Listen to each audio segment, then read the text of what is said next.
বন্ধুরা, চিরসখা ধারাবাহিকের আজকের পর্বে দেখানো হয়েছে মিডিল পরিবারের সবার সামনে বলে, কাকিমা চাইলে এই কথাগুলো তোমাদেরকে আগেই জানাতে পারত, কিন্তু কাকিমা সেটা করেনি, কারণ তোমরা দুঃখ পাবে বলে।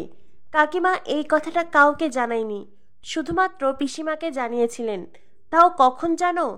যখন কাকিমার পিঠ দেয়ালে ঠেকে গিয়েছিল তখন। কারণ কাকিমা পিসিমণিকে নিজের ভালো বন্ধু মনে করে, তাই।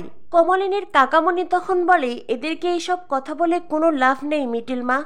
এরা কেউই তোমার কথাকে গুরুত্ব দেবে না, কারণ এরা তো একজনের কথাকে বিশ্বাস করছে। তখনই কমলিনীর বাবা বলে, তাছাড়া আর কি বলবো, চন্দ্র তো বলল ওই চিঠিটা সাংকেতিক চিঠি। কাকামণি তখন বলে, আমি জানি দাদা, তোকে এইসব কথা বলে কোনো লাভ নেই, কিন্তু প্রসূন, তুই তো আজকালকার যুগের ছেলে, বাহিরের জীবন সম্পর্কে তোর অনেক ধারণাই আছে, অনেক অভিজ্ঞতাও আছে। তো তোর কি মনে হয় এই চিঠিটা কি সত্যিই সাংকেতিক চিঠি?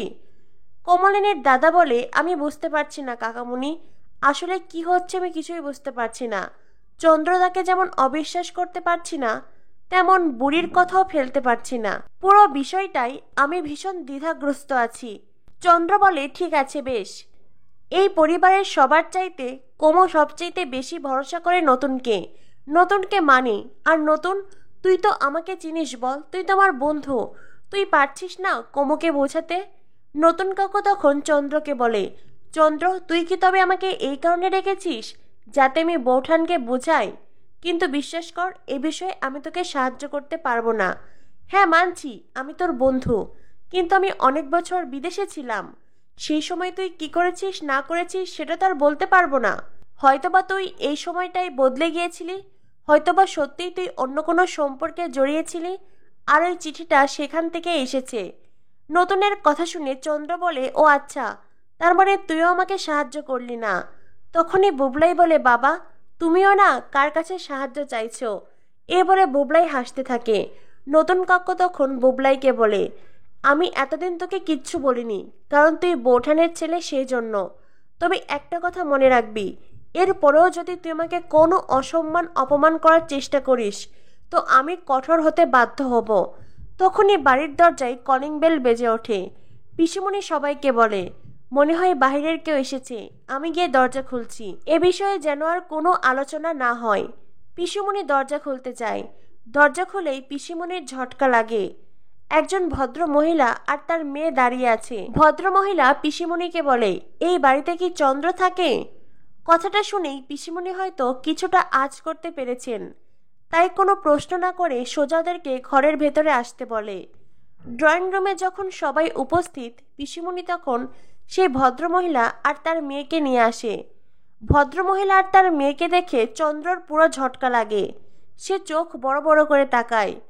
অন্যদিকে সেই মেয়েটি ছুটে এসে চন্দ্রকে জড়িয়ে ধরে বলে, বাপি, তুমি কোথায় গিয়েছিলে? তুমি কেন আমাদের ছেড়ে চলে গিয়েছিলে বাপি? তুমি জানো তোমাকে আমরা কত খুঁজেছি, তোমাকে খুঁজে না পেয়ে খুব কষ্ট হচ্ছিল বাপি।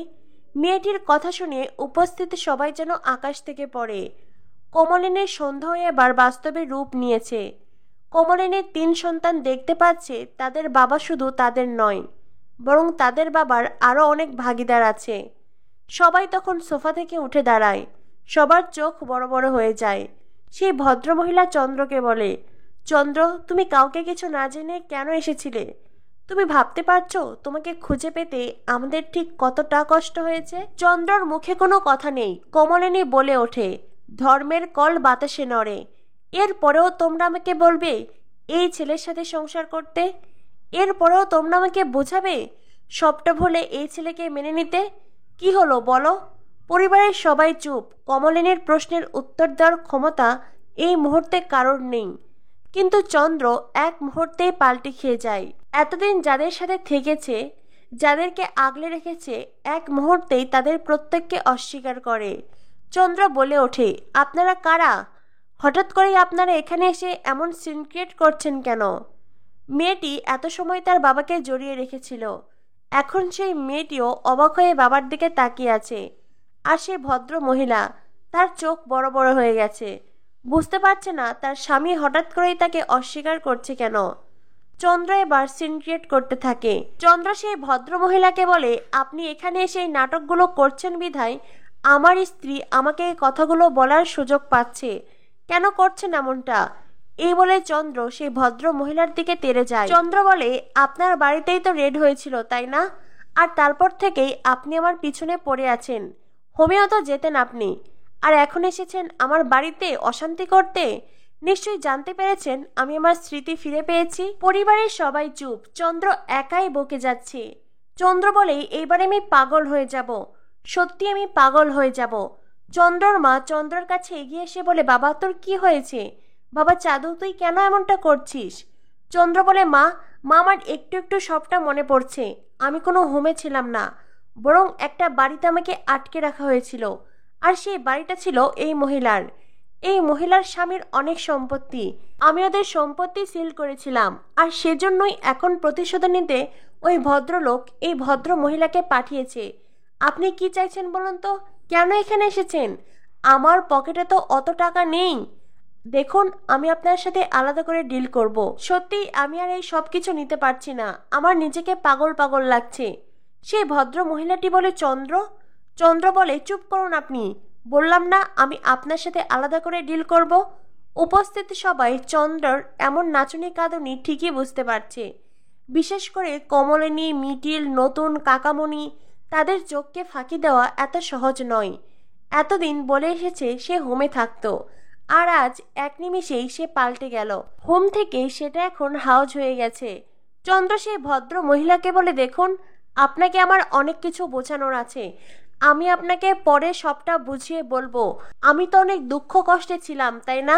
তো এতদিন পরে যখন আমি আমার স্মৃতিশক্তি ফিরে পেয়েছি, আমার সবটা মনে পড়ে গেছে, আমি আপনাকেও সবটা বুঝিয়ে বলবো। চন্দ্রর কথা শুনে সেই ভদ্রমহিলা চুপ হয়ে আছে। সে চন্দ্রর কথার আকার ইঙ্গিত বুঝতে পেরেছে, তাই সে আর কোনো কথা বলছে না। কিন্তু সেই মেয়েটি তার বাবার কাছে ছুটে এসে বলে, বাপি, বাপি তোমার কি হয়েছে? তুমি আমাদের চিনতে পারছো না? চন্দ্র তখন সেই মেয়েটিকে বলে, মা তোমার বয়স অল্প, তুমি ফুলের মতন ফুটফুটে একটা মেয়ে। হয়তোবা কারোর কথায় প্রভাবিত হয়ে তুমি এখানে এসেছো, কিন্তু এমন কোনো কথা বলবে না যাতে আমি আত্মহত্যা করতে বাধ্য হই। কথাটা শুনে সেই মেয়েটিও চুপ হয়ে যায়। বাবার মুখে এমন আত্মহত্যার কথা শুনে কোন মেয়ে আর সত্যিটা প্রকাশ করবে? অন্যদিকে পিসি ঠাম্মি চন্দ্রকে বলে, আমি তো এটাই বুঝতে পারছি না তোর কি হয়েছে। তুই হঠাৎ করে এই ধরনের কথা কেন বলছিস? অন্যদিকে চন্দ্রর মেয়ে মিঠি, চন্দ্রর ছেলেরা সবাই তার দিকে অবাক হয়ে তাকিয়ে আছে।